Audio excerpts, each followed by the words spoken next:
Приветствую вас, друзья! Вы смотрите очередной выпуск программы «Цена свободы». Я и ведущий Михаил Саркелин. Сегодня в первой части говорим о заявлениях недопосла Озерова и угрозах, которые он позволил себе в отношении Республики Молдова. Об этом говорим, с экс-депутатом парламента Уазу Нантоем. Во второй части говорим о деле Кукулеску, приговоре по статье о предательстве Родине. И в этом деле, в решении самого суда, в мотивировочной части, всплыли интересные пикантные детали про мэра муниципия Кишинеу Иона Чебана, да, связанные с нелегальным финансированием политической деятельности, в чем, собственно, обвиняется этот Кукулеску. В чем связь? Поговорим об этом с нашим гостем Штефаном Бежаном, политическим комментатором и журналистом-расследователем. В третьей части будем говорить с Дианой Кириак, советницей премьер-министра Республики Молдова по вопросам местной публичной администрации, о том, как проходит процесс реформы, административно-территориальной реформы в Республике Молдова, на каком этапе она сейчас находится, да, и какие следующие шаги.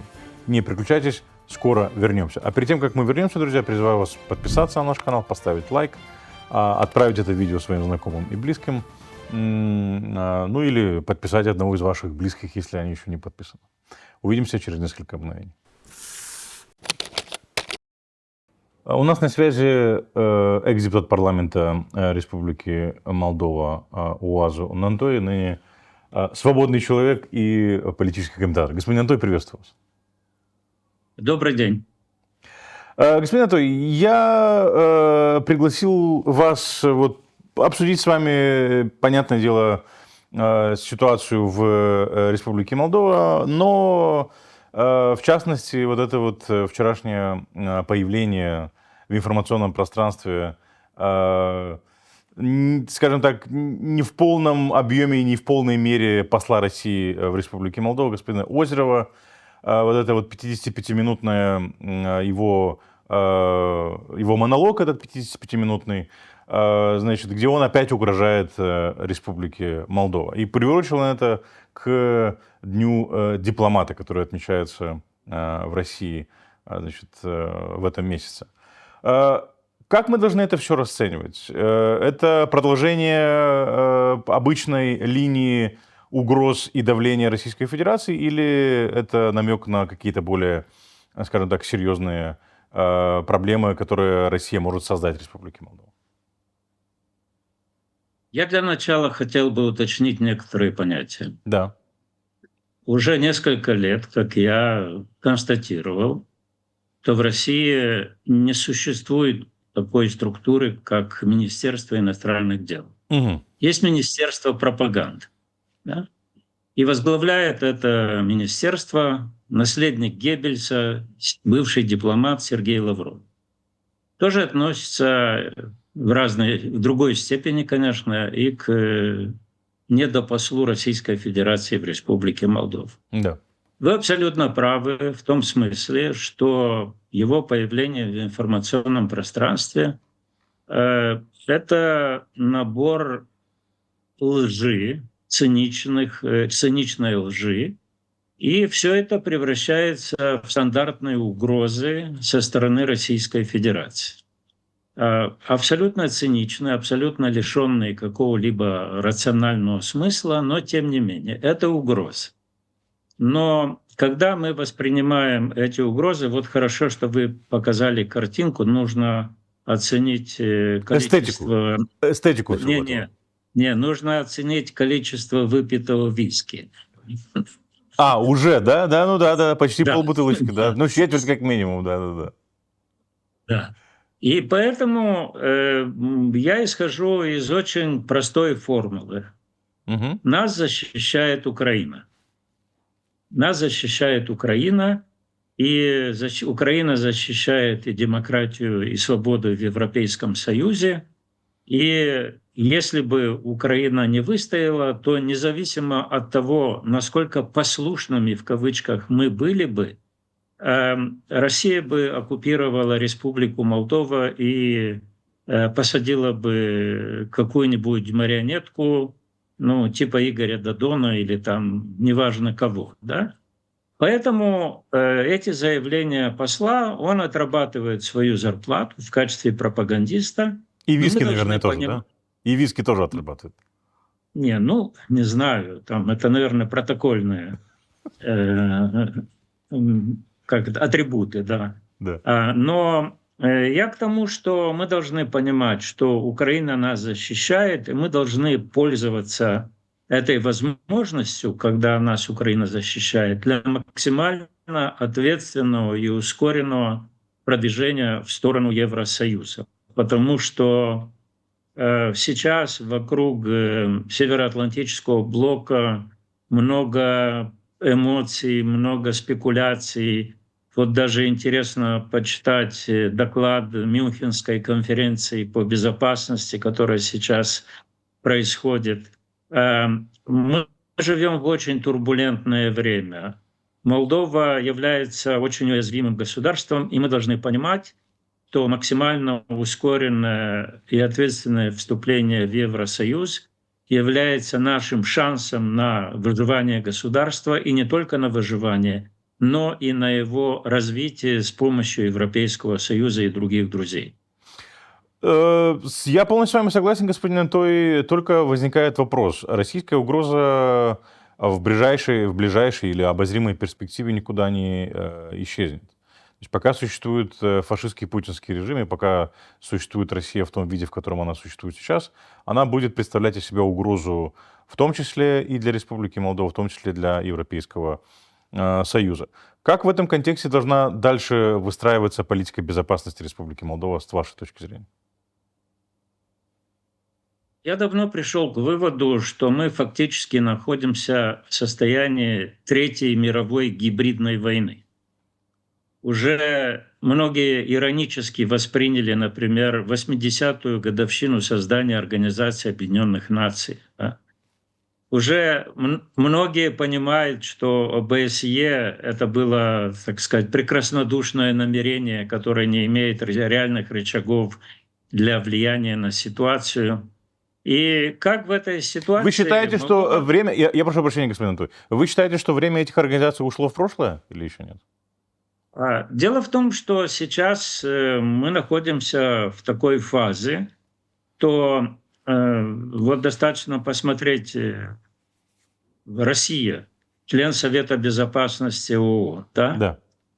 и Соединенные Штаты. И мы видим, что на сегодняшний день нет международных механизмов, которые оказали бы влияние на путинский режим.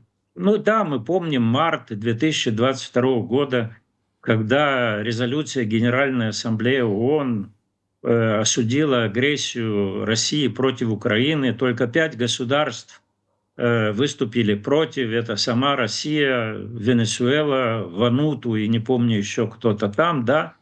Но это, в общем-то, мы видим, что путинский режим грубо и цинично попирает все нормы международного права, и он воспринимает только фактор силы.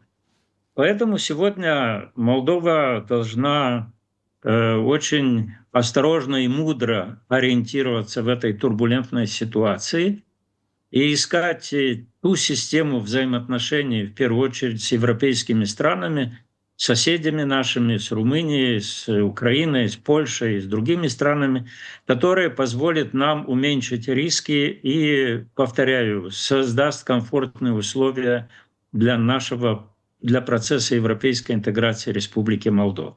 Потому что сейчас мы видим, что вот взаимоотношения, даже евроатлантическая солидарность, да, с одной стороны, европейцы констатируют, что на нее нельзя больше полагаться, с другой стороны, со стороны Вашингтонской администрации можно услышать умиротворяющие заявления, но они уже никого не успокаивают. Поэтому я повторяю, Молдова должна проводить мудрую, осторожную политику и искать, опираться на тот круг друзей, который поможет обеспечить ее национальную безопасность, консолидацию системы национальной обороны и в то же время обеспечение вот планомерного продвижения к вступлению в Евросоюз. Хорошо, а вот если говорить об угрозах, мы говорим гибридные. Можете, с вашей точки зрения, учитывая ваш опыт и учитывая то, что вы анализировали эти угрозы и, скажем так, обличали их для широкой общественности, какие наиболее, скажем так, серьезные угрозы, которые ждут нас со стороны Российской Федерации? Потому что в последнее время люди устали, я смотрю, от разговоров про российскую угрозу, но тем не менее, мне кажется, об этом нужно говорить и, ну, скажем так, быть бдительным. Когда перед выборами 28 сентября я общался с одним известным журналистом, который живет в Украине, Мгм. он сказал, что молдавскому обществу повезло с прокремлевской оппозицией. То есть это, ну, по-моему, Алла Борисовна Пугачева пела такую песню «Девушка секонд-хенд». Да, вот это политический секонд-хенд, который, в общем-то, не имел шансов победить, но, тем не менее, активно кушал деньги из кремлевской кормушки. И продолжает И сейчас, кушать. И продолжает. ну, можем предположить, генетику не изменишь. Ну да, Кулек да. может быть, да, кулек уже может быть с криптовалютой, но тем не менее. И в этой ситуации мы видим, что прокремлевская оппозиция, а точнее антигосударственная оппозиция, она на какое-то время умерила истерическую тональность. Вот даже некто Игорь Дадон пытается там перекраситься вправо, непонятно что. Я, правда, так и не помню, Путин женат? Он кого-то под алтарь приводил? Нет, после того, как развелся со своей женой, больше нет. Да. Ну, говорят, Нет. что Кабаева там родила от него там несколько, ну, под Нет, алтарем. я к тому, что если искать традиционные ценности, то нужна точка опоры в этом турбулентном мире. И как, в общем-то, да, тут возникает легкая нестыковка. Но это мы пошутили. Не, А почему? я Это не шутки, господин Антой, потому что он, с одной стороны, вы совершенно правы, поддерживает праворадикальные политические партии в Европе, которые базируются на традиционных ценностях. Он продвигает антииммигрантскую политику, но при этом сам заключил с Индией договор о, скажем, привлечении до 10 миллионов мигрантов из Индии. Как бы такой, знаете, э, ссылаясь на то, мы что большой демографический разрыв в России сейчас случился. Да. Мы видим, что в гагаузской автономии есть определенный круг лиц, которые никак не могут успокоиться и пытаются истеризировать атмосферу буквально на пустом месте. Потому что мы видим, что Народное собрание утратило свою легитимность. Мы видим, что те люди, которые диктовали поведение в Народном собрании, они фактически привели к банкротству моральному гагаузской автономии, да? Согласен. Но тем не менее в гагаузской автономии есть, я повторяю, небольшой круг лиц, популисты, которые пытаются раскачивать лодку в ситуации, когда людям уже это, мне кажется, надоело.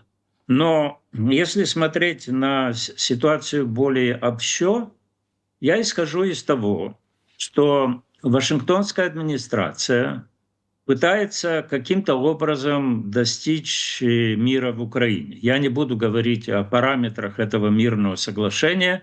По крайней мере, в том же рапорте Мюнхенской конференции сказано, что те 28 пунктов, они отражают позицию России, которые первоначально были озвучены. Они отражают интересы и позицию России. Но, тем не менее, мы знаем, что существовал, и Россия не отказывается от этого термина, существовал проект «Новороссия», и Россия не отказывается от утилизации этого термина. А что такое Новороссия? Вернемся в день 2 февраля, когда в том же Камрате были натужные попытки героизировать ту политическую провокацию от 2 февраля 2014 года. И я опять же исхожу из того, что вот это попытки Вашингтонской администрации достичь мирного соглашения Путин использует в качестве прикрытия для продолжения полномасштабной циничной агрессии против Украины и украинского народа. Чего только стоит вот это последнее варварское деяние, когда, пользуясь тем, что у Украины временно не было ракет в системе ПВО, Да. путинский режим фактически разрушил энергетику Украины и обрек миллионы жителей Украины на то, что называется Холодомор. Да? То есть что это имеет с истреблением нацизма, который была цель истребления нацизма была объявлена в 2022 году, и буквально позавчера тот же наследник Геббельса Сергей Лавров использовал этот же термин, что искоренение нацизма в Украине как условие мира. То есть путинский режим не отказывается от цели капитуляции Украины. И в этой ситуации, когда мы говорим, оцениваем появление посла России в информационном пространстве, это всего лишь говорит о том, что Россия не забывает о нас, в кавычках, да, и мы должны понимать, что оттуда исходят основные риски и угрозы. И когда господин посол делает ссылку на какие-то документы, типа тоже соглашение 21 июля 1992 года, могу только сказать, что это соглашение не было парафировано или ратифицировано ни парламентом Молдовы, ни Государственной Думой Российской Федерации. Она с самого начала грубо попирается со стороны России, российских марионеток. О каком соглашении идет речь? О прекращении огня или о каком? Да, 21 июля 1992 года о принципах мирного решения конфликта в Приднестровском регионе Республики Молдова. Да. Здесь я хотел бы напомнить господину послу, что есть и решение Европейского суда по правам человека от 8 июля 2004 года, в которой четко на основе аргументов Европейский суд приходит к выводу, что Россия ответственна за разжигание конфликта в левобережном регионе Республики Молдова, и Россия была обязана выплатить компенсации членам группы Илаш. Но я повторяю, здесь появление посла в информационном пространстве в таком экзотическом контексте, что и иконы, и виски, и попытки там кого-то напугать, это я всего лишь расцениваю как тот факт, что Россия помнит о нас в худшем смысле этого слова, и мы должны сохранять бдительность и максимально консолидировать наше гражданское, консенсус, наше общество консолидировать, потому что Россия пытается раскалывать общество. И совершенно очевидно, что те нелепицы, которые произносит этот посол, они будут подхвачены путинской пятой колонной в попытках компрометировать европейскую перспективу Молдовы и компрометировать руководство Молдовы. Поэтому я повторяю, возможно, у меня примитивный подход, но я помню проект «Новороссия», помню так называемый референдум 2 февраля 2014 года, помню проект Республики Буджак и как некто из исполкома Гагаузии вербовал молодых людей, посылал в лагеря боевиков в Ростове-на-Дону. И поэтому, не говоря уже о том, что произошло после 24 февраля 2022 года, когда 26-27 апреля Россия ракетами разрушила мост через Лиман у Затоки, и сразу появилась опасность, что Россия высадит десант через Южную Бессарабию с выходом на Республику Молдову. Мы живем в том мире, где мы не можем позволить себе расслабиться и должны понимать, что день у меня, по крайней мере, начинается с тех телеграм-каналов, которые отражают ситуацию на линии фронта в Украине. И это главный параметр, который защищает нас. Смотрите, вы очень хорошо... У нас осталось буквально еще 2 минутки, 3. Я вот хотел бы оттолкнуться от вашего воспоминания или того, что вы вспомнили 2 февраля 2014 года, так называемый проект Буджакской республики или Бессарабской народной республики. Как в Гагаузии вербовали людей, молодых людей для тренировок в тренировочных лагерях в Ростове-на-Дону. Ну, смотрите, изменился немножко контекст. У нас скоро выборы в Народное собрание. И я смотрю, как в Народное собрание хотят и собираются пройти герои, так называемые герои 2 февраля 2014 года, которые в том числе участвовали в вербовке тех самых молодых людей. Более того, контекст изменился тем, что мы знаем, что из Гагаузии есть, к сожалению, да, люди, которые воюют на фронте со стороны России. Да. Я не знаю, сколько их, десятки, сотни, не могу сказать, но они есть. Ну, то есть, получается, как бы тренируются на месте, да, к сожалению. И вот в этом контексте, мне кажется, ситуация как бы усугубляется, важная, поэтому выборы в Народное собрание — это не просто про то, будет ШОР контролировать Народное собрание или будут ли оттуда звучать какие-то там антикишиневские заявления, но это в том числе и вопрос, насколько усугубится угроза со стороны Российской Федерации, которая может исходить из Гагаузии, учитывая весь этот контекст. Да, вот возможное вхождение в Народное собрание героев 2 февраля 2014 года и то, что накопился уже какой-то актив людей, получивших реальный боевой, к сожалению, опыт. Вот в этом контексте, как вы думаете, что нужно делать для того, чтобы обезопасить Республику Молдова? Если мы посмотрим на эволюцию событий на протяжении последних лет, мы видим, что государственные структуры Республики Молдова, отвечающие за национальную безопасность, отвечающие за борьбу с подкупом избирателям, Да, по ходу дела активизировались, набирали опыта и начинали более-менее эффективно работать.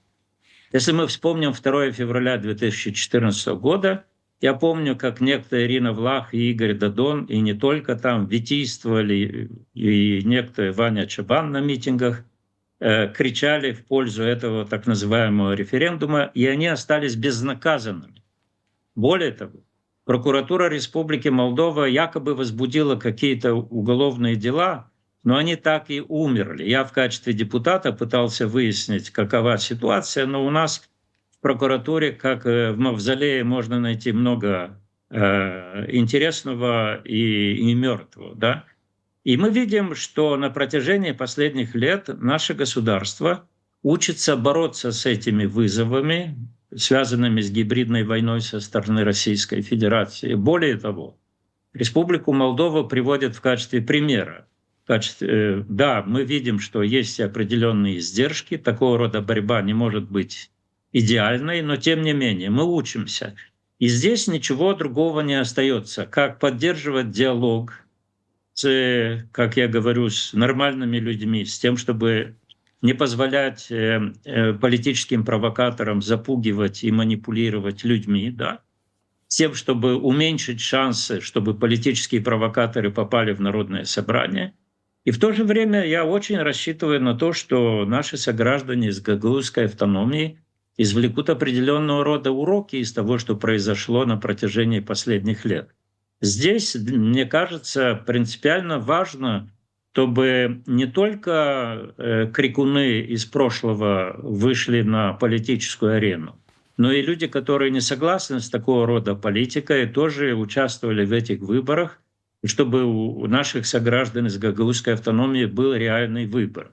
Это, конечно, сложный процесс. Я никому не даю указаний на предмет гражданской активности или геройства, но тем не менее совершенно очевидно, что если будут в качестве кандидатов соперничать, конкурировать между собой люди из прошлого, которые еще управляются из Москвы, то это, в общем-то, проблема гагаузского общества. спасибо большое, господин, за то, что нашли для нас время и пришли прокомментировать ситуацию. Будем рады видеть вас еще. Спасибо большое. Спасибо. Надеюсь, поводы будут оптимистичными. Я тоже на это надеюсь. Друзья, у нас на связи по Zoom Штефан Бежан, историк, политический комментатор из сообщества Watch Dog и журналист-расследователь. Штефан, приветствую. Приветствую, Михаил, спасибо большое за приглашение. Да, спасибо, что нашел для нас время, Штефан. Мы договорились поговорить сегодня в эфире про, казалось бы, с одной стороны, старое дело, учитывая динамику и динамичный процесс, динамичную политику, и кажется немножко устаревшим дело Кукулеску, который получил приговор заочно, да, и связанного с ним вот этого Ниджада Аскерова, который связан с примаром муниципия Кишинева Иваном Чебаном. Что здесь в данном случае интересно? Да? То есть этот Кукулеску был приговорен за государственную измену, я правильно понимаю? Там речь шла об этом. Вот это даже, мне кажется, что первый раз, когда кого-то осуждались вот за государственный измену, если я точно помню. Да. В общем, суть в том, что этот самый Кукулеску занимался отмыванием шоровских денег и финансированием политической деятельности, российских денег, извините, да, ну, в принципе, как бы у Шора тоже российские деньги имеются, да, да, но это было до Шора, очень важное уточнение, да, за отмывание российских денег и использование их в молдавской политике. И как-то так получилось, что в деле всплыли детали, связанные с Ионом Чебаном, связанные с его политтехнологами из Российской Федерации с погонами ФСБ и какими-то людьми из Приморьи. И вот, Штефан, насколько я понимаю, вы изучили, грубо говоря, подробно эти материалы дела, мотивировочную часть судебного решения, и можете нам рассказать, каким образом Ион Чебан связан с Кукулеску, каким образом он связан с Ниджадом Аскеровым, кто вербовал Ниджада Аскерова, кто вербовал Кукулеску, и при чем здесь вообще российские деньги? Да, когда я 15 января читал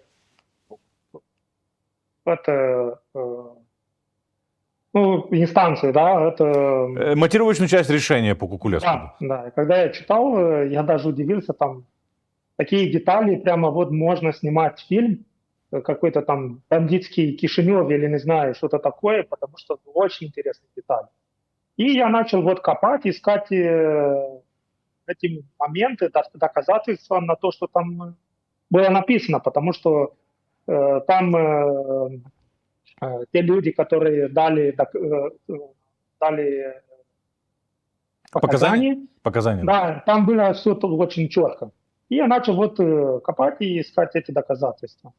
Давайте так, вы увидели, что написано в мотивировочной части суда, и стали искать сторонние подтверждения этим словам, правильно я понимаю? Ну да, я как бы бывший журналист-расследователь, мне было очень интересно. И интереснее было в том, что в нашей прессе не писалось много об этом. Честно говоря, вообще как бы об этом ничего не писали, давайте так, если честно. Да. Ну, там, может быть, много было почитать, поэтому... Ну, наверное, да. Да. Кстати, сколько страниц мотивировочная часть решения? 34, мне кажется, или 36, что-то такое. Меньше, чем у Евгения Гуцула. Евгений Гуцул 414, так что... Да. Ну, Евгения Гуцула было публичное лицо, поэтому этот Кукулеску вообще никто. Никто не знал. Ну, первый раз стукнуло это имя Кукулеску, 12 января. Что там интересно, что этот Кукулеску не был вот прямо такой неважный человек. Да. Например, как Ниджат Аскеров, тот, кто его завербовал. Потому что Ниджат Аскеров тот человек, который завербовал Кукулеску и использовал его для перевода криптовалют. И они там все рассказывают, как в Кишиневе вся эта криптовалюта обнулили на деньгах. Обналичили на молдавские леи. Они использовали вот эти деньги для разных там, не знаю, например, вот они платили зарплату этих, которые работали работников Приморьи и Кишинева. Например, они платили деньги для того, чтобы нарисовать эти знаки Азова. Провокация, для провокации, да, так? Провокация. А потом говорить, что вот украинские беженцы нарисовали эти знаки. Так что вот начал по чуть-чуть изучать и нашел еще та информация, которая была публичной. Например, вот Кукулеску, Ниджат Аскеров, Юрий Гудилин и Дмитрий Буймистру говорили, что нужно новое телевидение создать. Совпадение или нет, в то же время госпожа Пахомова хотела основать и PTV, новое телевидение, PTV, например. Потом они говорили, например, про новую партию, которая будет, тогда они говорили, что будет, как и партия социалистов, финансировать из Москвы. Опять, совпадение или нет, но как раз в то же время Иван Чабан говорил, что уходит с партии социалистов и будет основать новую политическую партию. Так что вот есть те моменты, о котором говорится в этом заключении суда, и есть публичная информация, которую просто если поставить друг друга, она Сопоставить, вообще... то оно сходится, так? Да.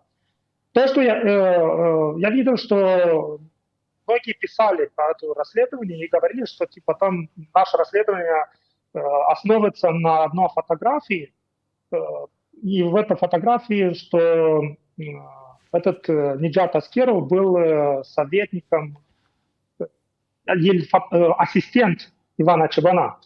Но это не так. Там много фактов, которые демонстрируют, доказывает, что Ниджат Аскеров был близок к Ивану Чабану. Например, есть фотография, которую сам Аскеров постил на свой Инстаграм в апреле 22 года в Санкт-Петербурге.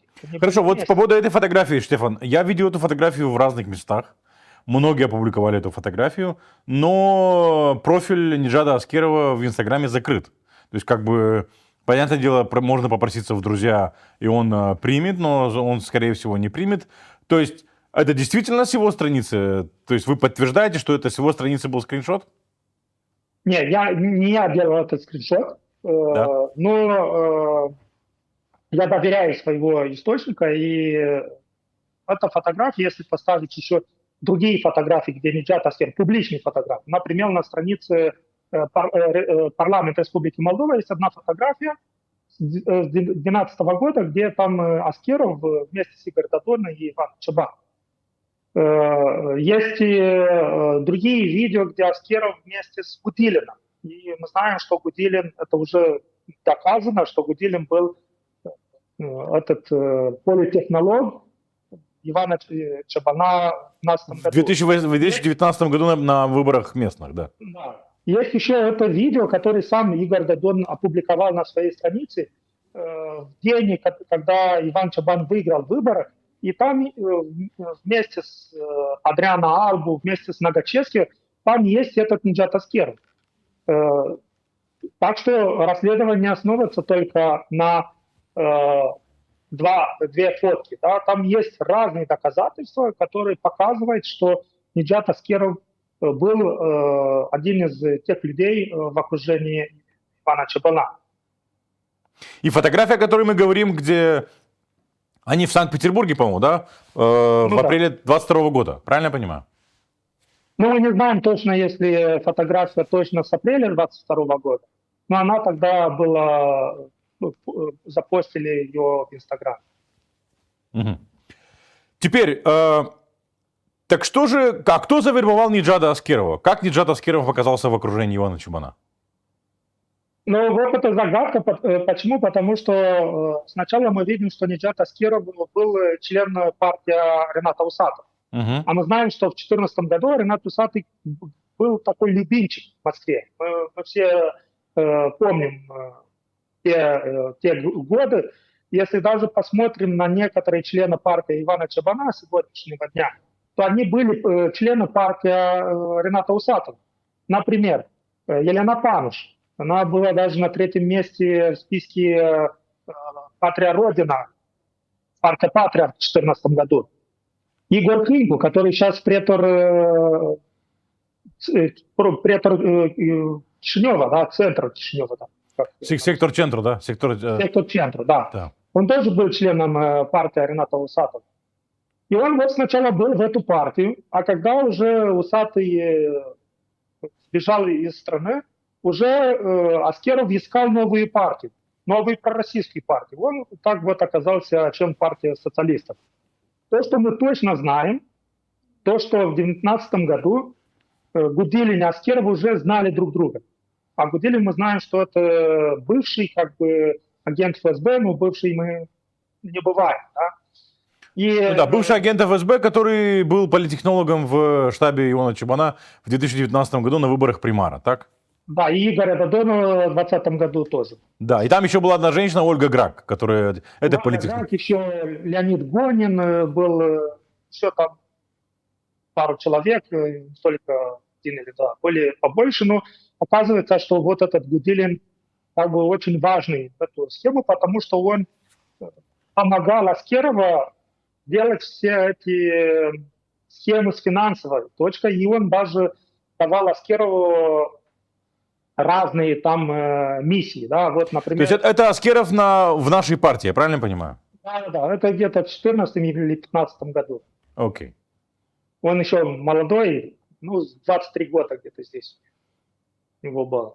А он еще был в списках партия «Патрия» в 2014 году на 32 место, мне кажется, а уже на следующий год на выборах, местных выборах, он уже на 18 месте в списках муниципальных советников Кишинева.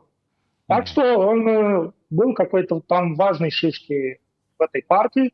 И даже Кукулеску говорит, что первый раз его встретил именно когда они были там в молодой организации «Новая партия», наша партия. У Рената Усатова, так? Да, да. Так Хорошо. что, может быть, его завербовали вообще давно, и просто вот его инфильтрировали вот в этих российских партиях, и чтобы делать какие-то там, ну, миссии, которые ему давали с Москвы. И он даже хвастался, очень часто даже, что у него зарплата напрямую с Москвы, и эта зарплата в 2019 году была 3000 евро, и типа после выборов ему повысили зарплату побольше. Это у Аскерова, так? Аскеров, правильно? Ну, Аскерова, да. Да. Там Хорошо, даже- Стефан, о каких суммах идет речь? Сколько денег для, скажем так, сколько денег отмыл Кукулеску через криптовалюту? Ну, там несколько сотен тысяч евро. Это деньги, о которых мы знаем, которые есть как бы доказательств в этот его ну, там бумага, или как это называется, да, онлайн бумажки, да? Это онлайн-кошелек, да, криптокошелек. Онлайн-кошелек. Криптокошелек, вот. Да, Да. да. Да. И речь идет о несколько тысяч, сотен тысяч евро, Мгм. а может быть и даже больше, потому что до 22 года они даже всю эту схему делали через Украину. Да, там даже есть эпизод, когда Кукулеску вместе со Скером уехали в Одессу. Там этот Кукулеску встретился с какие-то бандиты там на улице Дерибасовская в Одессе. Он дал им код, а этот дал 80 тысяч евро. Потом даже Кукулеску говорит, что вот Аскеров потратил 5000 евро на дискотеку, а эти деньги должны были, с этих денег должны были заплатить зарплату сотрудников примарии Кишинева. Там вообще А это в каком году было? В каком году это было? Это в 2021 году. В 2021 году. Да, Интересно. там даже вообще моменты очень интересные. Потом они закупали один бус Volkswagen, и типа Аскеров говорил Кукулеску: давай ты Юрий Гудилина расскажешь, говоришь, что этот бус стоит 25 тысяч евро, а мы просто за ним только 16 тысяч там дали, а остальные деньги мы возьмем. Ну, мы знаем, как это было и даже из расследования Зиарадигарда, когда там сверху входили 4000 лей, а у этого рядового там 400 или там 400 лей. Вы про Баба Рая, да, как она Баба просила? Рая, Да. Ну, была вот Баба Рая даже в этих схемах. Ну хорошо, дает ли это нам основание утверждать, что политическая деятельность, скажем так, мэра Чебана финансируется из России? Ну, конечно, у нас прямые доказательства нету, да, потому что прямые доказательства что означает? Что вот нашли там, ну, поймали с наличкой, да, или были какие-то там переводы, вот как, например, Игорь Дадон сейчас получает зарплату с университета Сбербанка, да, у него там зарплата больше, чем у остальных преподавателей. И мы можем говорить, что вот его финансирует. Или как есть видео с Плохотником, который когда дает Куликом Игоря Дадона. Но вот эти косвенные факты показывают, что да. Но если еще посмотреть, я помню даже, когда работал в ТВ-8, я хотел делать расследование про сотрудников примария Кишинева. Что там интересно, что вот в 22 году, в 23 году все эти шеф-дирекции, да, председатели... Управление Примарии Кишинева. Да, председатели управления Примарии Кишинева купили по один, по два апартамента в один и тот же год. А там у них зарплата, поскольку мы знаем, тогда было 17 тысяч, 20 тысяч, сколько. А за такие деньги купить вот наличкой апартаменты, не получится. И у них там еще цены 20 тысяч евро, 30 тысяч евро. Давайте, даже в Камрате за такие деньги одну покупишь. Но вот есть много этих фактов, которые доказывают, что каким-то, что финансируется вот партия МАН и сотрудники Примария не только из коррупционных схем, но, скорее всего, и из Москвы. Или это было все до 22 года. У этого Аскерова было какое-то удостоверение советника примара муниципа Кишинева Ивана Чубана, правильно? Есть удостоверение. Может быть, у нас... Ассистент, да. Да, ассистент, да. Сотрудники Примарии говорили, что он никогда не работал в Примарии. Может быть, ему дали вот это удостоверение, чтобы у него был доступ к Примарии. Или, может быть, он даже вообще работал. Я буду еще дальше копать, может быть, найду те доказательства, зарплата может быть какая-то, чтобы показать, что действительно он работал в Примарии. Но если даже не так, если даже он не работал, ему дали только это удостоверение, есть другие доказательства, которые показывают, что он и Иван Чубан знали друг друга. И он даже был близок Иван Чубана. И есть это видео. Давайте быть честными. Да? Там это видео, которое постил Игорь Дадон 4 ноября 2012 года, когда праздновали победы Ивана Чубана, там где-то 20 человек. Из этих 20 человек там Адриан Алба, который был депутатом ПАС, Фадей Нагачевский, который после был министром юстиции, там эти политтехнологи, и там этот Аскеров.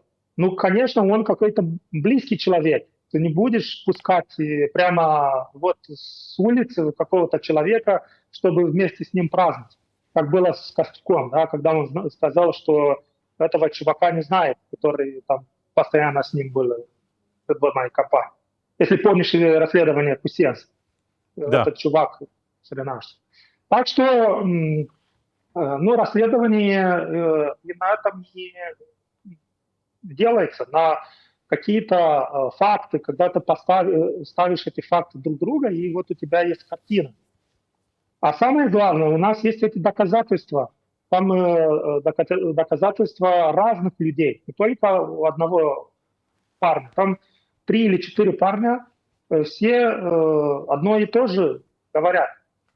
И это не просто там рассказы, они говорят там фактами. Вот так и так. Этого Кулеску я, поскольку понимаю, ему этот кошелек, криптокошелек конфисковали, там увидели все эти оплаты. Так что это не просто там какая-то сказка на ночи. Это есть прямые доказательства, есть фотографии, есть видео, которое доказывает связи между Кулеском, между Аскером и Аскером и Гудилем тоже. Стефан, я благодарю за то, что нашли время для нас и пришли прокомментировать ситуацию. Будем рады видеть вас еще. И следим дальше за делом, вернее, не делом, а за расследованиями вашими, потому что это очень интересные факты, которые проливают свет на серьезные вещи и на состояние нашей политики, и на связи действующих политиков Республики Молдова. Спасибо большое. Да, я думаю, что даже будет интереснее, потому что если дело Аскерова, это там дело получается новое дело у Аскерова. Когда уже будет это публичное дело, там я думаю, что будет еще больше интересный момент, который мы будем узнать. Спасибо большое.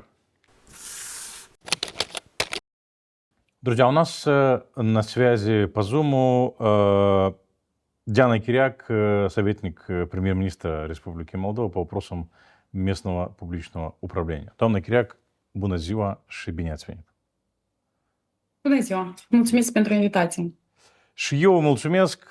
Vreau să discutăm sau să vă rog să ne deschideți puțin mai mult sau ne spuneți puțin mai mult cum merge și cum parcurge mult așteptată și mult discutată reforma administrației publice locale.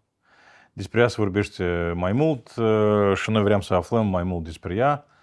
Dar totuși vreau să încep cu așa o întrebare la prima vedere foarte simplă, dar în același ca să înțelegem despre ce este vorba. Puteți să formulați, nu știu, foarte scurt și succint despre ce este această reformă, ce problemă ea trebuie să soluționeze și ce, deci, guvernul vrea să aibă ca rezultat acestei reforme.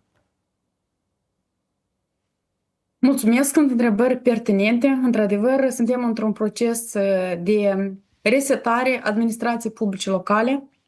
Ori noi, de când suntem ca și țară independentă, administrația publică locală are aceeași structură din anii 90. Da. Avem și cadrul legal care reglementează activitatea administrației publice locale. De fapt, și în acel cadru legal se regăsesc deja norme caduce care este depășit și nu este corespunzător timpurilor noastre. De ce ne gândim, pe lângă faptul că am demarat această reformă administrației publice prin care resetăm structura administrației publice locale, Da. sau o resuscităm de la existența ei de astăzi la niște localități, niște primării puternice care să ofere servicii comunității și oamenilor care locuiesc în comunitățile noastre. Ne propunem, de fapt, că ați întrebat despre un plan și cum demarează. Inițial am demarat un șir de consultări publice, atât pe platforma parlamentară, ceea ce s-a întâmplat săptămâna trecută. Eu încă despre plan, eu cer scuze, doamnă Chiriac, despre plan încă n-am discutat. Am vrut să aflu în genere, deci ce vreți să atingeți. Și evident vroiam să întreb despre plan, dar întâi, iată, am discutat cu diferiți primari și cu Calmu și am așa impresia că nu vrea să înțelege cu ce concept și cu ce propunere veniți. Sau încă nu este vorba despre careva propunere, pur și simplu... Adică ce se discută la aceste consultări pe care le duceți acum, am în vedere? La moment am demarat consultările publice cu toate fracțiunile politice, au avut loc. Astăzi am avut consultări cu fracțiunile extraparlamentare, iată, imediat acum chiar s-au finalizat. Da. Și venim la aceste consultări pentru a discuta cu fiecare cetățean, cu fiecare partener, cu fiecare reprezentant sau a unui partid politic, cu asociații reprezentative ale autorităților publice locale, ceea ce deja am făcut, cu președinți de raioane, cu primari. Și săptămâna aceasta, totodată, demarăm și consultări publice în fiecare raion, pentru că ne propunem, ori prin definiție consultările publice de fapt sunt acele ședințe, discuții în care se vin cu propuneri concrete pentru cum va avea loc din viziunea fiecăruia și din perspectiva fiecăruia această reformă. Cum va arăta ea la final? Pentru că noi de fapt împreună asta și facem, mai mult sau mai puțin plămădim această reformă administrației publice împreună, pentru că asta ne dorim, să avem urmarea acestei reforme, primării puternice și servicii în localitățile noastre. Ori oamenii din localitățile noastre, din comunitățile în care trăim, atunci când merg la primărie, să găsească răspuns la toate întrebările sau cel puțin soluții pentru a le putea rezolva. Totodată ne propunem digitalizarea serviciilor prin acele centre unificate de prestare de servicii, care astăzi sunt circa de 115 centre unificate de prestare a serviciilor, cu cam atâtea servicii. De fapt, scopul nostru este să creștem numărul acestor servicii care vor fi oferite prin centre unificate. Probabil, pentru că au apărut urmarea consultărilor deja diferite propuneri, să redenumim aceste centre unificate de prestare a serviciilor, să le denumim între niște centre comunitare, pentru că ne propunem exact acolo să fie și acel polițist, și acel asistent social, și poșta, și ghișeu unic, și centrul unificat de prestare a Despre ce serviciilor. centre vorbim? Despre centrele ASP sau altfel de centre? Cer scuze. CUPS, centre unificate de prestare a serviciilor, care, da, sunt o extensie a ASP-ului la nivel local. Mhm. Ok, eu, dacă îmi permiteți, revin înapoi. Deci, se discută ceva concret la aceste consultări? Sau voi, prin aceste consultări, vreți să identificați anume un plan concret sau un concept al reformei? Despre ce este vorba la aceste consultări? Dacă puteți să ne dați mai multe detalii concrete, dacă se poate. Da, consultările, de fapt, reies pentru că m-ați întrebat cum se construiește această reformă și cum mergem noi pe partea să ține de consultări. Da. Reforma se construiește urmare a strategiei de reformă administrației publice, în care scrie foarte clar că în 2026 guvernul va veni cu scenarii pentru administrația publică locală de nivelul 1 și de nivelul 2. Da. Respectiv, iată, am ajuns în acea perioadă când noi trebuie să venim cu scenarii. Guvernul a îndemnat toți cetățenii, autoritățile centrale, autoritățile locale să se implice pentru a veni cu propuneri în a construi acest concept de reformă, acest document de politici, care va fi gata, probabil că reieșind din consultări, la finele lunii februarie, începutul lunii martie. Cam așa ne-am planificat. Începutul lunii martie avem un document de politici care deja îl vom discuta, urmarea consultărilor, adică propunerilor care le-am acumulat din diferite discuții prin raioane și în localitățile țării. Adică, ca rezultat, da, eu înțeleg că trebuie să avem primării mai puternice, dintr-o parte, da, capabile să ofere servicii mai calitative populației. Da? Deci, diferite servicii în domeniul public, nu știu, acolo, salubrizare, canalizare, apă și nu doar. Dar, iată, actualul sistem de administrație publică locală pe care îl avem, el nu permite îmbunătățirea calității acestor servicii. Sau adică neapărat trebuie schimbată administrația publică locală. Nu este vorba despre o schimbare a administrației publice locale, este despre revederea în funcție de necesitățile de astăzi acelei structuri care existau. Okay. Ori, în condițiile de astăzi, aceste servicii nu pot fi livrate din mai multe motive, obiective sau mai puțin obiective. Și una dintre ele sunt resursele financiare insuficiente, sunt resursele umane, care este o problemă la nivel local, și lipsa specialiștilor profesioniști în primării. Pentru că primăriile sunt prea mici sau prea mult avem primării sau care e problema cu lipsa specialiștilor? Sau în genere nu avem oameni în Republica Moldova? Lipsa specialiștilor, vreau să vă spun că este și o problemă la nivel central. Păi aici... Robert Kiyosaki spunea că mai presus ca banii sunt oamenii. Exact. Și de fapt, resursa cea mai valoroasă a țării noastre sunt oamenii.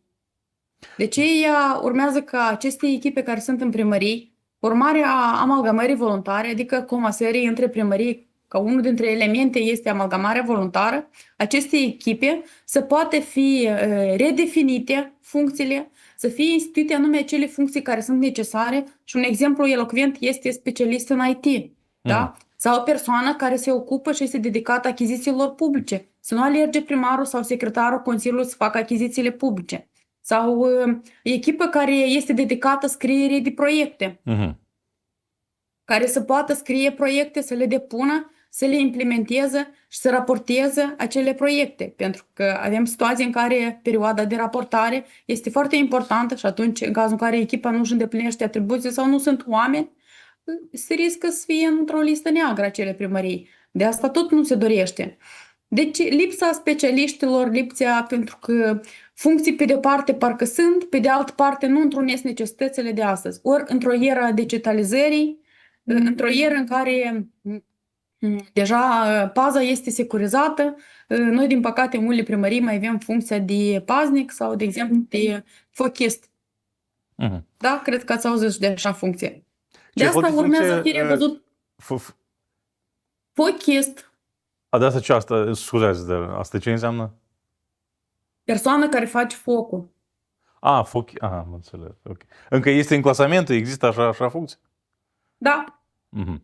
Ok, dar iată, avem era inteligenței artificiale. Ea nu poate înlocui deci, acel personal care lipsește acum. Deci, asta am în vedere. Rămâne tot așa cum este și angajăm un inteligență artificială ca să înlocuiască. Adică, eu poate glumesc, dar în același timp se vorbește mult, într-adevăr, despre inteligența artificială și ia amploare acest fenomen la noi în societate. Dar, la moment, având în vedere că suntem în niște consultări publice, în care oamenii vin cu acele propuneri necesare și noi vrem ca să construim reforma anume în funcție de necesitățile tuturor celor care locuim în localități. Iată. Este necesară inteligența artificială de inclus pe unele servicii. De ce nu? Dacă se poate. De fapt, noi mizăm pe păstrarea echipelor care sunt în primării, pe oamenii profesioniști, pentru că am văzut că avem oameni profesioniști în primării, sunt primari puternici și vizionari, care știu cum să construiască primării puternice, doar că au nevoie de instrumente pentru ca aceste primării să funcționeze exact așa cum își doresc ei și să poată livra acele servicii, să asigure cu servicii localitatea lor. Pentru că oamenii, de fapt, asta au nevoie localități, cum ați spus și dumneavoastră. Apă, iluminare, canalizare, aceeași poștă, anumite servicii digitalizate de la CUPS, etc. Da, dar cea mai principală întrebare astăzi este, dumneavoastră ați vorbit despre amalgamare, dar ați vorbit despre amalgamarea voluntară, da? Deci a primăriilor. Acum, cea mai principală întrebare, dacă vor fi lichidate un număr de primării. Adică, da, astăzi avem mai mult de 800, până la 900 de primării în Republica Moldova.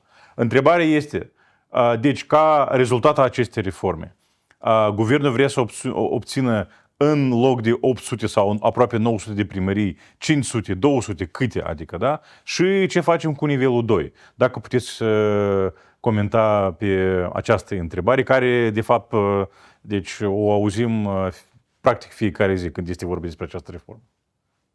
Astăzi avem 893 de primării. Da.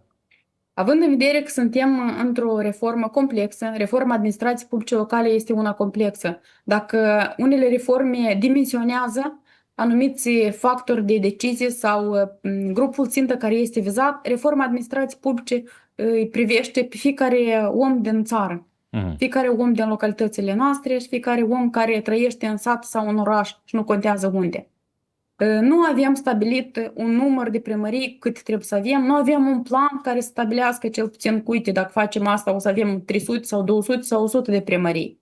Pentru că avem, acum suntem în etapa amalgamării voluntare, da? Această lege a fost adoptată în 2023 împreună cu hotărârea de guvern și de atunci până acum primăriilor le s-a oferit pe deopotrivă cu alte instrumente pentru a-și crește capacitățile. Acest instrument care se numește amalgamare voluntară.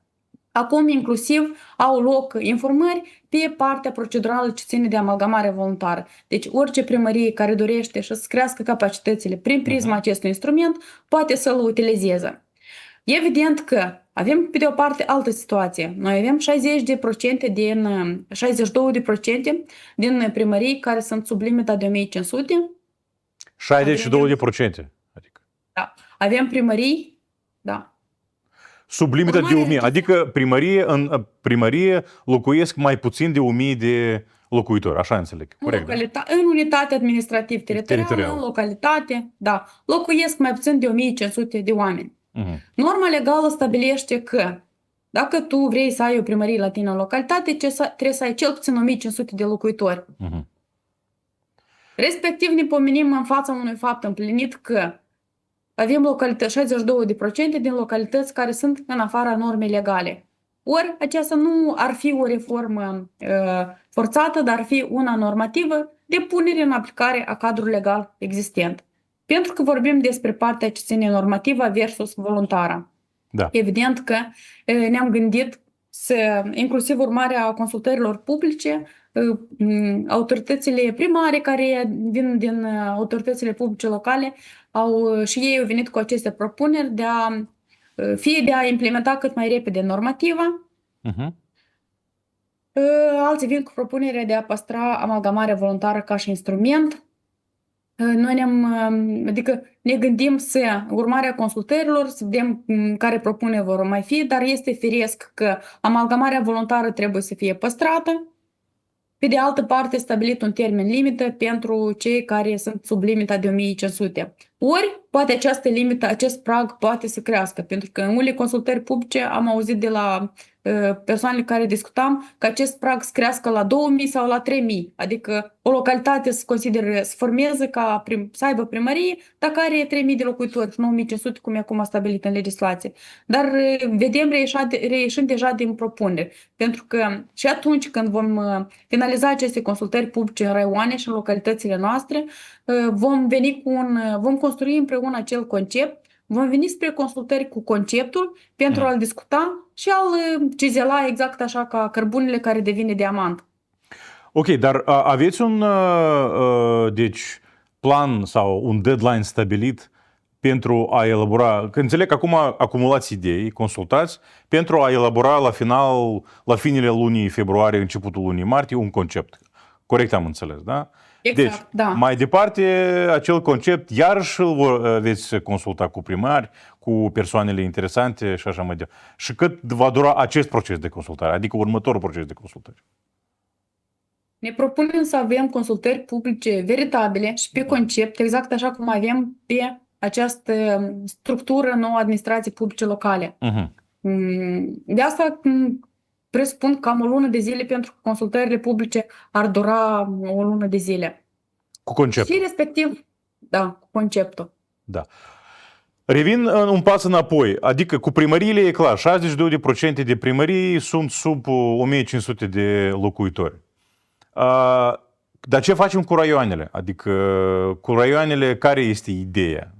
Sau ce vociferează diferiți actori în acest proces? Trebuie păstrate, trebuie lichidate? Scuzați, da. Da, pornim de la strategie de reformă administrației publice. Este documentul de politici care stabilește ce va fi cu administrația publică locală sau cel puțin propune către anul 2026 revizuirea administrației publice locale per ansamblu. Atât nivelul 1 cât și nivelul 2.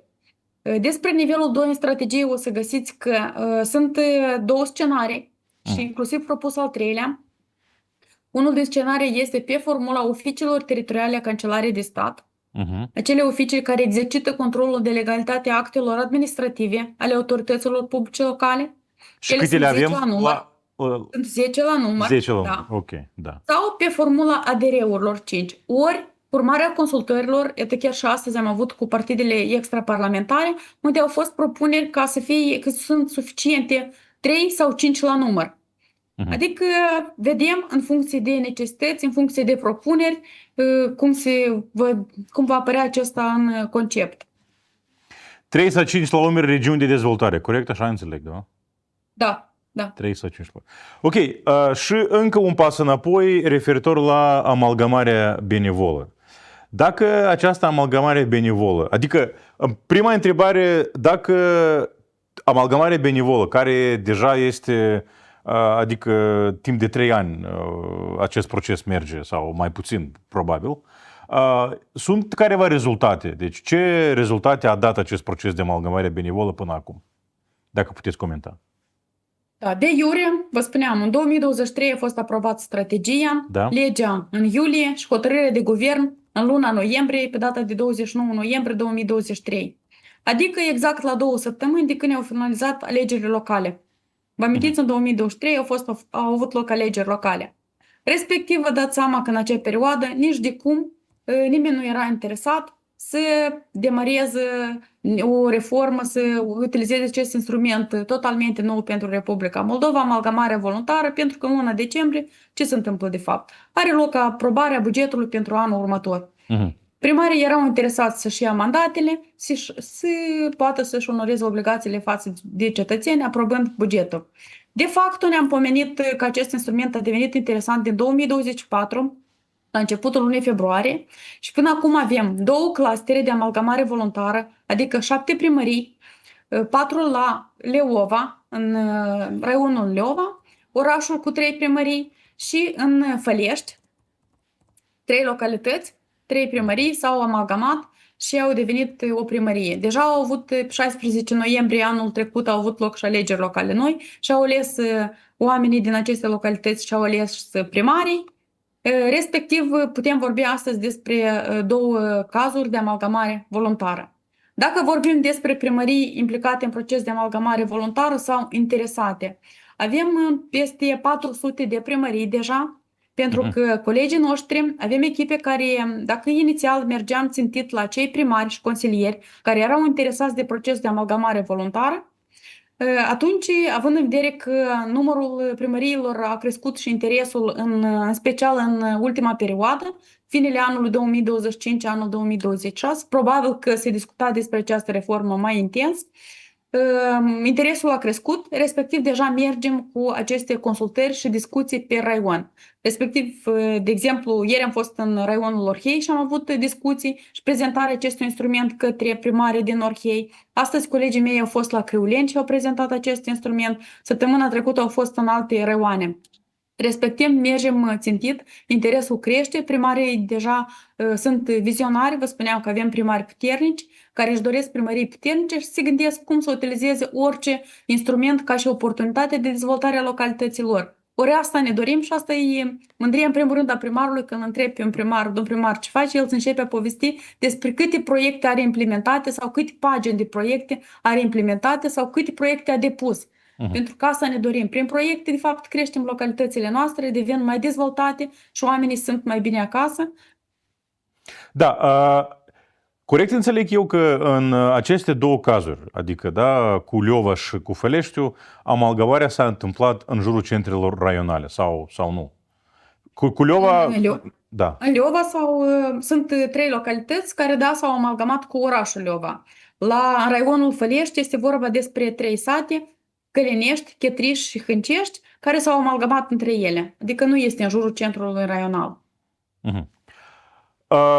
Dar aceste 400 de primării care și-au exprimat interesul, cât potențial vedeți voi acolo? Adică doar au exprimat interesul sau sunt gata să meargă mai departe?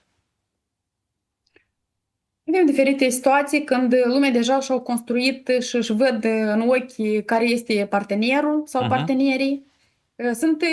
Pe de altă parte, avem astăzi, hai să spunem, săptămâna trecută, vineri, erau în registru acte locale 84 de decizii de inițiere a amalgamării voluntare, adică primării care țintit deja s-au vizat partenerii cu care ar merge în această amalgamare voluntară. Dar 84? Scuzați, 84, da? 84, da. 84 primării au exprimat, deja au inițiat procesul, corect înțeleg eu sau nu? Da, pentru a fi vizualizate aceste exerciții, eu recomand să deschideți pagina amalgamare.gov.md, unde aveți o hartă a Republicii Moldova și sunt bifate acolo unde colegii noștri, echipele noastre au fost în teritoriu și au discutat cu primarii, fie au făcut consultări cu cetățenii, fie au lucrat împreună cu echipele din primării la strategie de dezvoltare a noi unități administrativ-teritoriale, ceea ce este foarte important pentru o primărie nou formată.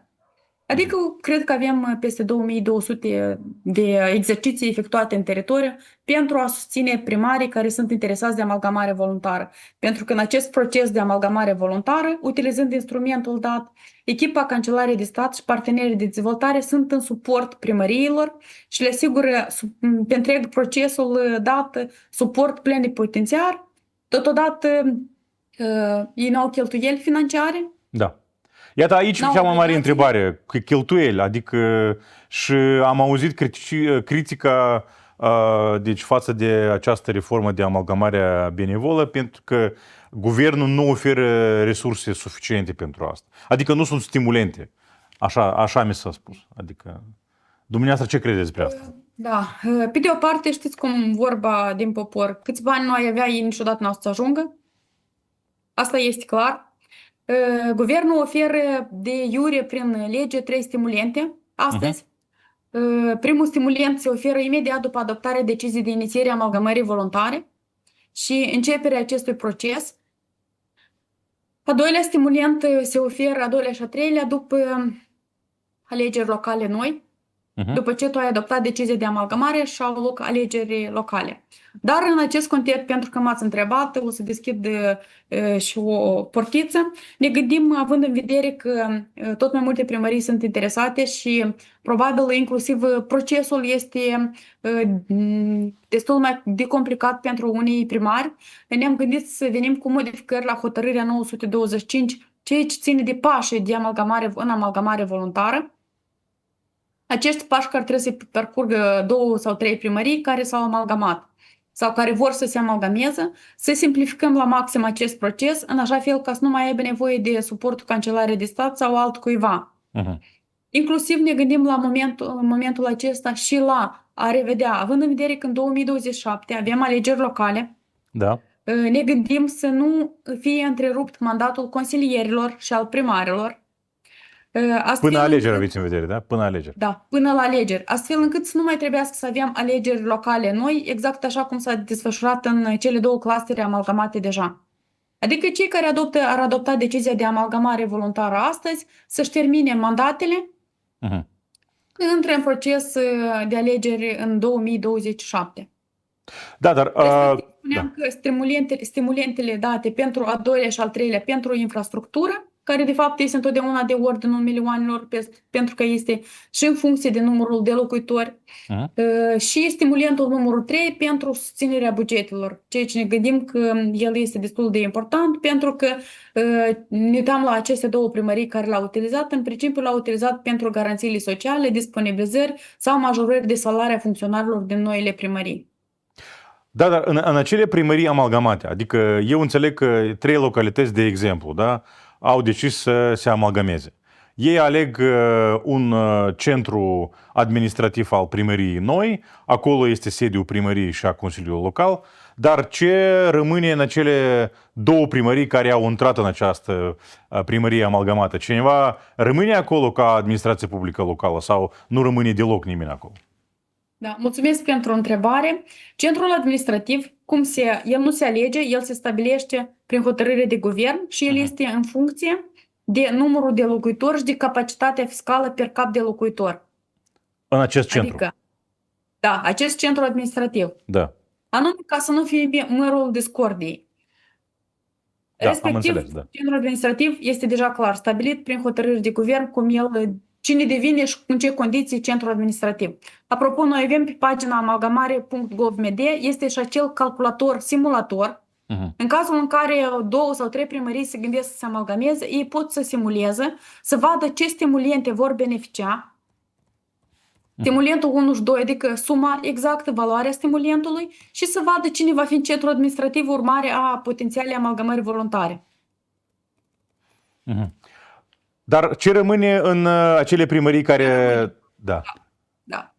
Primăriile rămân la fel de deschise. Ori, amalgamarea voluntară este despre oferirea serviciilor oamenilor din localități. Noi ne propunem ca în primăriile care nu vor fi centre administrative să activeze în continuare acele echipe ale primarului sau primarii trebuie să decidă atunci când construiesc noua strategie de dezvoltare a localităților să păstreze anumit număr de funcționari în acele primării ca să ofere în continuare servicii oamenilor din localitățile care sunt. Respectiv, în aceste primării, noi ne propunem să aducem acele centre unificate de prestare a serviciilor sau Adică centre filialele centrelor ASP, corect sau nu? Da, hai să spunem, un fel de filiale a centrelor ASP, pentru că ele nu cuprind la moment toate serviciile ASP-ului. Doar clarificarea. Deci, pentru că avem centrele unice deschise de primăriile, deci cu forțele proprii. Nu despre ele vorbim, da? Vorbim despre cele centre care sunt parte de ASP sau care, explicați vă rog despre ce este vorba aici. Avem, cum ați spus dumneavoastră, într-adevăr, 115 primării, da, care și-au deschis CUPS-uri la nivel de țară. Da. Noi ne propunem să deschidem CUPS-uri în toate primăriile care vor intra în proces de amalgamare voluntară, în așa fel ca serviciile oamenilor către oameni să vină mai aproape. Cei care deja s-au deschis, aceste centre comunitare vor fi extinse, astfel încât să beneficieze de servicii ample și complexe. Cum spuneam, același polițist, de exemplu, sau asistentul social, sau facilitator comunitar, sau ghișeu unic, sau alte servicii care au nevoie oamenilor în localități. Nu știu, am fost la unele primării și am văzut că însăși facturile de servicii utilizate stau pe masă la intrare și omul vine singur și ia acele facturi. Adică diferite situații în funcție de necesitățile fiecăruia. Da. Și probabil, deci, nu ultima, dar, deci, предпоследняя, da, nu știu cum în română. Deci, dacă aveți un deadline pentru amalgamarea benevolă, adică, de exemplu, amalgamarea benevolă se va întâmpla până la 2027. Și dacă până atunci nu aveți un rezultat cât de cât satisfăcător, atunci parcurge guvernul la amalgamarea deja forțată, să zicem așa. Există așa posibilitate sau nu? Chiar în strategie de reformă administrației publice este menționat acest lucru. Se vede că doar cei interesați au citit această strategie și precum, de exemplu, sunt eu care am lucrat la ea. Strategia prevede foarte clar că reforma administrației publice, când va avea loc, se va propune inclusiv normativa. Respectiv, avem deja și, vă spuneam, voci, urmarea consultărilor care spun că normativa este necesară.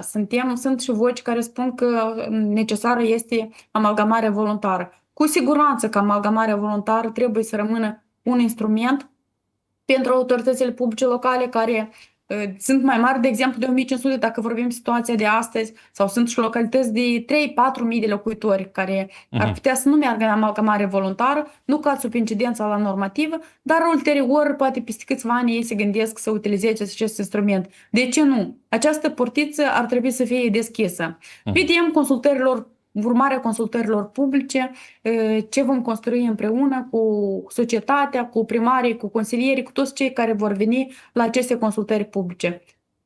Adică, corect înțeleg, pentru cei primării care sub normativul de 1500 sau poate va fi stabilit un nou normativ, să zicem 2000 sau 3000 pe primărie, primăriile care nu cad sub acest normativ sau sub normativul nou care va fi, potențial, da, ele vor fi oricum amalgamate forțat după expirarea termenului pentru amalgamare benevolă. Corect înțeleg sau nu?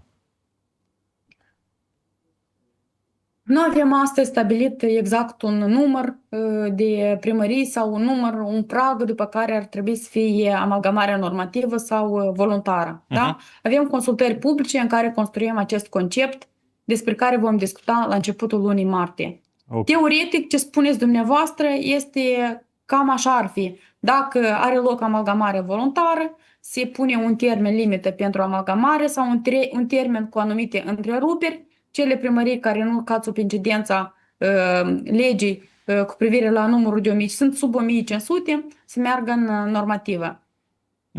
Și ultima întrebare. Da, vă rog.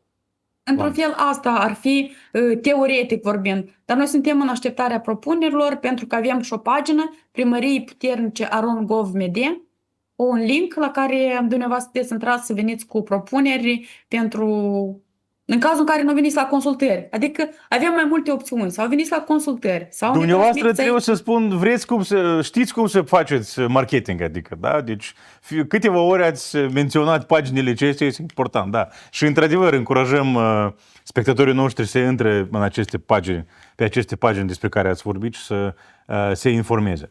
Și ultima întrebare, doamna Chiriac, despre Găgăuzia. Cumva va fi atinsă Găgăuzia cu această amalgamare, nu amalgamare, dar reforma administrativ-teritorială, mai ales vorbim despre nivelul 2 și nivelul 1. Nivelul 2 este vorba despre autonomie Găgăuză și nivelul 1 deja sunt primăriile. Dacă cumva este vizată Găgăuzia aici.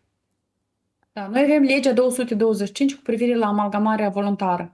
Da? Și în lege este stabilit foarte clar că amalgamarea voluntară se poate produce în cadrul autonomiei Găgăuzia. Și nu poate o localitate din Găgăuzia sau din, de exemplu, din Taraclia să se unească cu una din Găgăuzia și viceversa. Noi suntem pentru a păstra autonomia unității teritoriale Găgăuzia, autonomie Găgăuzia. Ori autonomia este unul din principiile de bază stabilit și în legislație printr-o lege specială. 344, da, despre asta este vorba, Da. așa înțeleg, da? Per se și în linii generale, autonomia Găgăuziei nu va fi perturbată nici de cum de această reformă administrației publice locale, dar vreau să vă spun altceva, când am avut vizite în teritoriu, în Găgăuzia am fost în Ceadăr Lungă împreună cu domnul prim-ministru la cele discuții cu primarii din Găgăuzia s-au lăsat interesați inclusiv de instrumentul de amalgamare voluntară. Adică primărilor, despre asta vorbim, da? Primarii, da. Da, primarii. Doamna Chiriac, eu mulțumesc pentru timp, dar evident că vom avea nevoie să ne întâlnim încă o dată și să discutăm mai departe, mai ales conceptul când este gata. Mare drag. Da. Și succes, da, și vă mulțumesc și, da, pe curând. Așa putem spune. Numai bine. Да, cele bune. Друзья, таким был сегодняшний день, таким был сегодняшний выпуск «Сцена свободы». Не забывайте подписываться на нас, делиться этим видео, отправлять его своим знакомым и близким. Увидимся на следующей неделе в это же время. До свидания.